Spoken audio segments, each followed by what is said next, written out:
به نام خدا. سلام. در این ویدئو نگاهی خواهیم داشت به باور اساطیری اقوام و ملل مختلف جهان درباره پایان جهان. امید دارم که اون رو دوست داشته باشید و از شما سپاسگزار میشم با عضویت در کانال من رو حمایت بکنید. در باورهای اسطوره‌ای جهان به عنوان یک مخلوق که ساخته و پرداخته دست خدایان است آغازی دارد و انجامی. آغاز جهان آفرینش آن است که در اساطیر مختلف به شیوه‌های گوناگون شکل می‌گیرد. حوادث پایانی جهان مرگ این دنیاست و جهان مانند هر مخلوق دیگر پس از چند صباحی حیات ویران خواهد شد. اما در پس آن ویرانی شروعی دیگر نهفته است که چرخه حیات به صورت مطلوبتر دوباره به حرکت در خواهد آمد. همانند انسان که روزی به وجود آمده و روزی میمیرد و پس از مرگ دوباره زندگی خواهد کرد. اساطیر پایان جهان یا رستاخیز در بین بسیاری از اقوام و ملت‌ها رایج است.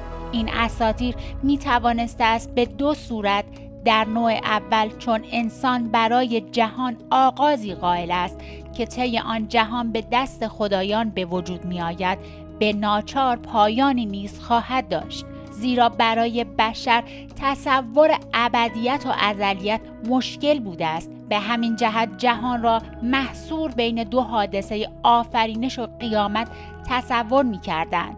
این دیدگاه به نوبه خود از عوامل طبیعی و تجربه روزمره انسان پدید می آید، زیرا همه چیز در اطراف انسان در حال فساد و ایجاد تباهی است. طبیعی است که این عادات ذهنی که بر پایه مشاهده طبیعت استوار است برای انسانها به صورت قانون درآید که بتوان آن را به همه چیز تعمیم داد. در این میان آنچه که از حوادث جاری این جهان پایه اصلی قیاس برای تصور آغاز و انجامی برای جهان شده است.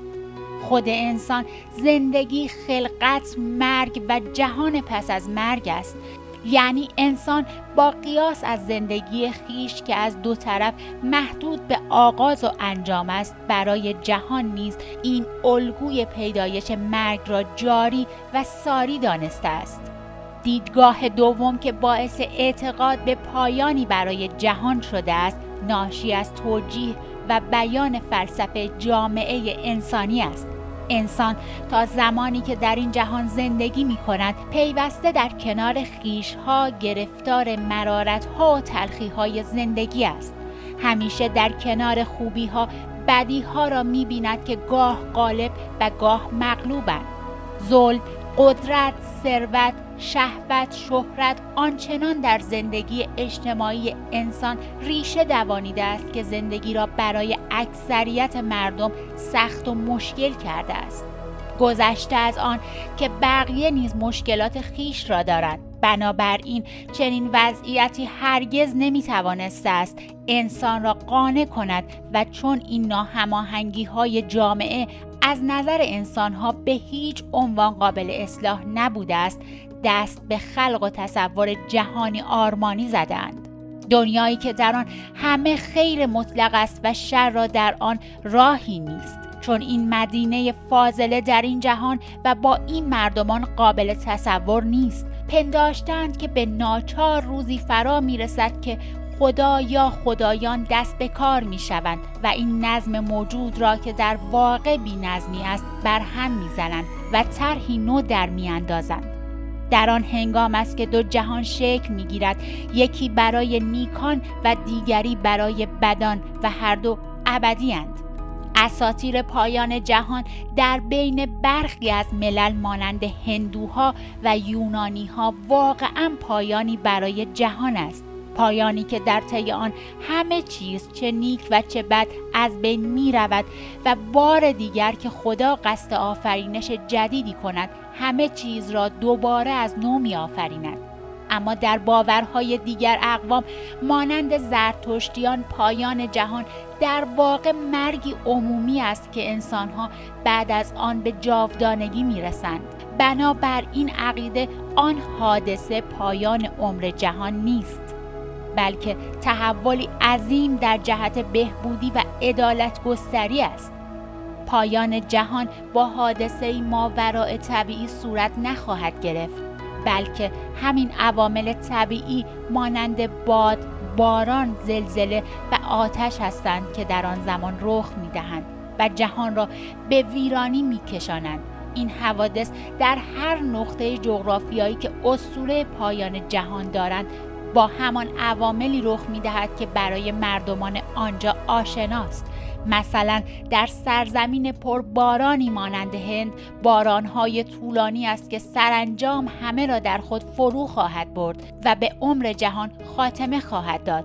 و یا در اساطیر اسکاندیناوی زمانی پیوسته و طولانی در پایان جهان رخ خواهد داد و پرواضح است که در آن منطقه زمستان و سرمای طولانی مدت بیشتر ایام سال را در بر می‌گیرد. و در ادامه اساطیر مربوط به پایان جهان را به تفکیک ملت‌ها و اقوام بیان می‌کنیم و اگر به ادیان آسمانی و دیدگاه آنان در این باره اشاره شود، اصلاً قصد اسطوره پنداشتن آنها نیست، بلکه صرفاً جهت آگاهی و اطلاعات بیشتر ذکر می‌شوند. اساطیر یونانیان عمر حیات انسان را به 5 نسل تقسیم کردند. آنها معتقدند که نسل آخر که ما در آن زندگی می‌کنیم نسل آهن است. در این دوره مردمان در پلیدی و زشتی زندگی می‌کنند. طبیعت آنها نیز به سمت پستی و بدی گرایش دارد و در پی نسل‌های مختلف بدتر نیز می‌شوند و هر نسلی پلیدتر از نسل قبلی است. در آن هنگام که انسان‌ها از ارتکاب بدی ناراحت نشوند و یا در پیشگاه بینوایان احساس شرم نکنند. زئوس که امیدی در اصلاح آنان نمی‌بیند مردمان را از بین خواهد برد. رواقیون فرقه‌ای با گرایش‌های فلسفی و عرفانی بودند که در یونان کهن میزیستند. بنمایه‌های اصلی عقاید آنان همان اساطیر یونان کهن است، با قدری چاشنی نجوم و دیگر علوم جدید آن زمان. آنها می‌گفتند هرگاه سیارات در دوره ثابتی از زمان به همان جایگاه پیشین خود و طول و عرضی که در آن آغاز داشتند برسند، آتش سوزی پدید می‌آید و هر آنچه را که وجود دارد نابود می‌کند. سپس کیهان درست با همان نظم و ترتیبی که پیش از آن داشته است بار دیگر از نو برقرار می شود.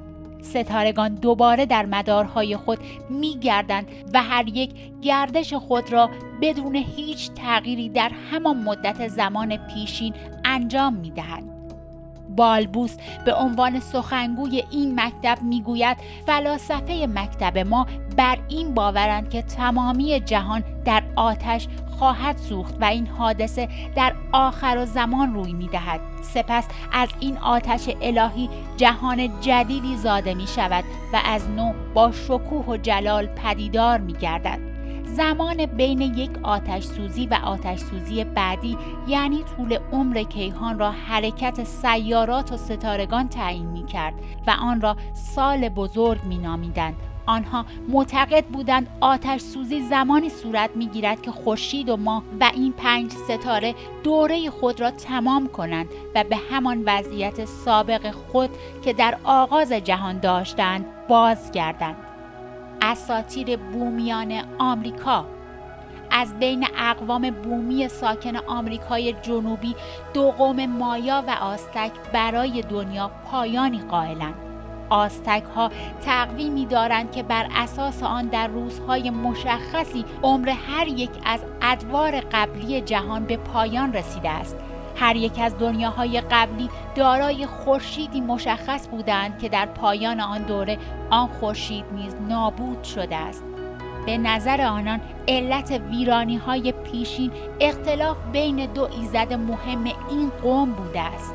هر کدام از آن 2 اقدام به آفرینشی می‌کند و دیگری آن را ویران می‌سازد. آنها تاریخ ویرانی‌های قبلی را چنین مشخص کردند: ببر 4، باد 4، باران 4 و آب 4 و دنیای ما 5مین خورشید است که روزی به نام زلزله 4 ویران خواهد شد. آزتاک‌ها در پایان هر دوره 52 ساله انتظار وقوع این حادثه هولناک را داشتند. در پایان هر دوره 52 ساله مراسم بیدار ماندن اضطراب آلودی برپا می‌کرده و آتشی می‌افروختند. آنها معتقد بودند که اگر برپایی این آتش جدید با موفقیت همراه نشود، ستارگان هیولایی کنترل جهان را به دست می‌گیرند.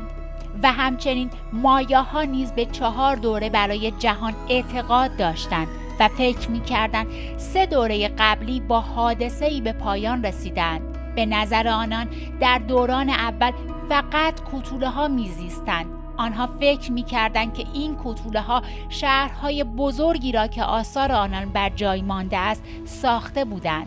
زمان آنها در تاریکی بود، زیرا هنوز خورشید خلق نشده بود.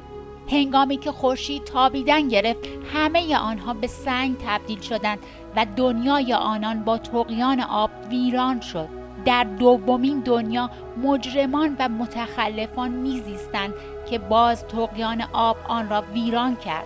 در دنیای سوم تنها مایاها میزیستند که نژاد قبلی این قوم بودند و با آب ویران شده است.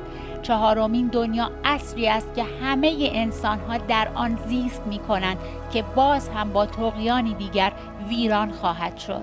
مایاها در پایان هر سال 305 روزه انتظار این ویرانی را می‌کشیدند. به همین خاطر پایان سال برای آنان زمانی بسیار خطرناک بود و در هول و اضطراب به سر می‌بردند. شاید این اضطراب پایان سال مایاها را بتوان با مراسم‌های آشوب و هرج و مرج بین النهرین باستان قیاس کرد. در بین النهرین باستان نیز مردمان در پایان سال و قبل از عید که در اوایل بهار برپا می‌شد به کوچه‌ها و خیابان‌ها می‌ریختند که آن را سمبل آشفتگی و هرج و مرج نخستین کیهانی می‌دانستند که به عقیده آنان خدایان از آن آشفتگی نخستین جهان را نظم بخشیدند که به مناسبت این نظم جهانی عید برپا می‌شد.